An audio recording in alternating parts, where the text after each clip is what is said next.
গেল কয়েক বছর ধরে ইসরায়েলি আগ্রাসনে এখন ধ্বংসস্তূপ সাগরপাড়ের শহর রাফা। আইডিএফের তাণ্ডব কতটা ভয়াবহ সেই দৃশ্য জানান দিচ্ছে স্যাটেলাইটের এই ছবি। একই চিত্র খান ইউনিসেও।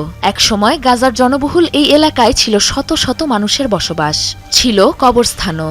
গেল ৩ বছর ধরে চলা আগ্রাসনে ধ্বংস করা হয়েছে খান ইউনিসের বিস্তীর্ণ এলাকা। বাদ যায়নি সমাধিক্ষেত্রটিও। সেখানে গড়ে তোলা হয়েছে ইসরায়েলি বাহিনীর সামরিক ঘাঁটি। ইরান যুক্তরাষ্ট্র যুদ্ধকে কেন্দ্র করে তোলপাড় চলছে বিশ্ব রাজনীতিতে। সেই উত্তেজনার আড়ালে যেন চাপা পড়ে গেছে গাজায় চলা ইসরায়েলি বর্বরতা আর দখলদারিত্বের ঘটনা।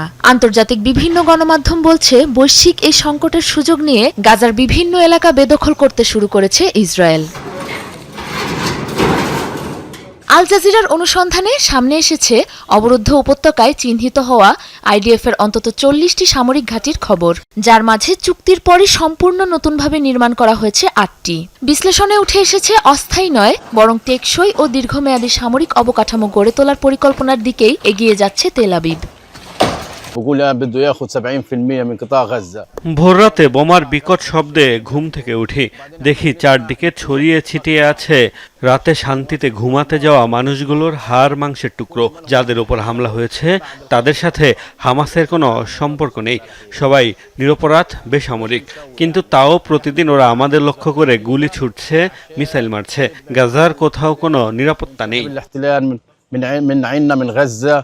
আল জাজিরা জানিয়েছে, যুদ্ধবিরতি কার্যকরের পর থেকে ৩,০০০-এরও বেশি সময় তা লঙ্ঘন করেছে আইডিএফের প্রত্যহ হামলায় এখনও বিপর্যস্ত গাজাবাসীর জনজীবন।